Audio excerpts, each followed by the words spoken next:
मैं हर रोज गुनाह करता हूँ, तू हर रोज माफ करता है। मैं आदत से मजबूर हूँ, तू रहमत से मशहूर है। एक बंदे ने ना भगवान से कहा कि तू मुझे दिखाई तो देता नहीं है, तो मैं तुझे कैसे मान लूँ? मेरे बिगड़े काम तू ही बनाएगा, ये मैं कैसे जान लूँ? तो ईश्वर कहते हैं, उदास ना हो, मैं तेरे साथ हूँ, सामने नहीं आस पास हूँ। पलकों को बंद कर और दिल से याद कर, मैं कोई और नहीं तेरा विश्वास हूँ। तो बंदे ने कहा कि वो तो ठीक है, लेकिन मैं क्या करूँ क्या नहीं करूँ, मेरी परेशानियाँ कैसे ख़त्म होगी और ये सब ठीक कौन करेगा? तो भगवान कहते हैं कि तू करता वही है जो तू चाहता है, पर होता वही है जो मैं चाहता हूँ।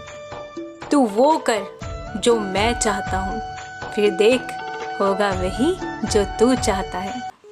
ऐसे ही एक छोटी सी बड़ी प्यारी सी कहानी है एक ऐसे बंदे की जिसको भगवान के ऊपर बहुत विश्वास था। जब वो कुछ अच्छा करता था तो वो भगवान के साथ शेयर करता था और उनको अप्रिशिएट करता था कि नहीं आपकी वजह से ही हुआ। लेकिन जब कुछ गलत होता था, ये परेशानियां उसके पल्ले आ जाती थी, तो वो भगवान को सुनाने से भी बारी नहीं लेता था और भगवान भी पूरे मजे के साथ सुनते थे। और भगवान भी उन्हीं का साथ देते हैं जो भगवान के ऊपर पूरा विश्वास रखते हैं। एक बार क्या होता है कि वो जो बंदा होता है ना, बहुत परेशान होता है। उसकी परेशानियां कुछ इस कदर हो जाती हैं कि वो बिल्कुल भगवान को कहता है कि क्या भगवान जी, आप मैं कुछ भी आपसे मांग लूँ, कुछ भी कर लूँ, लेकिन मेरी परेशानियां ख़त्म नहीं हो सकती। एक दिन रात में वो आदमी भगवान से कुछ मांगने लगा। उसने कहा कि आज का दिन आप ना मतलब मेरा बिल्कुल सही कर देना। लेकिन जब पूरा दिन बीत गया तो उसका पूरा दिन खराब गया हुआ था। तो वो बहुत नाराज़ था, गुस्से में था। उसने कहा एक दिन अच्छा मांगा आपसे, आपने वो भी खराब कर दिया। आपने ऐसा मेरे साथ क्यों किया? मुझे इसका जवाब चाहिए, गुस्से से बोला। भगवान ने उससे पूछा, अरे भाई इतने गुस्से में क्यों हुआ, आखिर हुआ क्या है?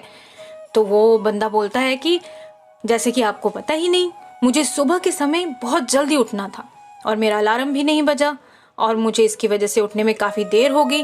देर से उठने के बाद भी जब मैं अपने स्कूटर को स्टार्ट कर रहा था तब मेरा स्कूटर भी ख़राब हो चुका था और मैं स्कूटर को छोड़कर कोई रिक्शा को ढूंढ रहा था। बहुत देर के बाद मुझे एक रिक्शा दिखा और मैं उस रिक्शा में बैठकर अपने ऑफिस चला गया। तो मैंने देखा कि मैं अपना टिफ़िन ले जाना भूल गया हूँ और जब मैंने ऑफिस में देखा तो वहाँ कैंटीन भी बंद थी। जब मैंने इधर उधर देखा तो सिर्फ मुझे एक रोटी मिली और मैं सारा दिन एक रोटी पर ही निर्भर था और वो रोटी भी बासी। कुछ ही देर बाद मुझे फ़ोन पर एक मैसेज आया जिसमें काफ़ी अच्छा ऑफ़र मिल रहा था, लेकिन उस समय फ़ोन भी ख़राब हो गया। ऑफिस का काम ख़त्म होने के बाद जो मैंने सोचा कि घर जाऊंगा और जाते ही एसी चलाकर आराम से बैठकर सो जाऊंगा, लेकिन जैसे ही मैं घर पहुंचा तो देखा कि लाइट गई हुई है। इसलिए मेरी समझ में नहीं आ रहा था कि सारी तकलीफ़ दर्द मुझे ही क्यों दे रहे हैं। आप कोई और नहीं है आपके पास जिसको आप तकलीफ़ दर्द दे सको, सब मेरे पल्ले में बांध दी। भगवान हंसे। भगवान ने कहा कि मेरी बात को ना ध्यान से सुन। आज का दिन तेरे पास परेशानियां, कठिनाइयां, दर्द, आफत आनी ही थी, इसलिए मैंने देवदूत को भेजकर तेरा अलार्म बजने ही नहीं दिया। पता है क्यों? क्योंकि आज तेरा एक्सीडेंट होने वाला था, इसलिए तेरा स्कूटर ही बिगाड़ दिया। और जिस कैंटीन की तू बात कर रहा है ना, उसका खाना खराब हो चुका था जो तेरे इस शरीर को बहुत ज़्यादा खराब कर देता। और जिस ऑफ़र की तू बात कर रहा था ना, वो ऑफ़र तेरा पैसा लूट कर भाग जाता और तुझे बहुत बड़ी मुश्किल में फंसा देता, इसलिए तेरा फ़ोन बंद कर दिया। और तेरे घर में शॉर्ट सर्किट होने वाला था, इसलिए तेरी घर की लाइट ही बंद कर दी। भगवान ने उस व्यक्ति से कहा, मैंने तुझे ये सारी चीज़ें परेशान करने के लिए नहीं की, बल्कि तुझे बचाने के लिए की हैं। आदमी को ये सारी बातें पता चली कि ये तो भगवान ने मेरी सहायता की है, तो उसने भगवान को बहुत बहुत धन्यवाद कहा। उसने कहा कि मुझसे गलती होगी जो मैंने आपको इतना भला बुरा सुना दिया। उसने कहा कि आप हमेशा मेरा साथ देते हैं, इसलिए मैं जो भी कुछ करूँगा सब आपके भले से ही करूँगा।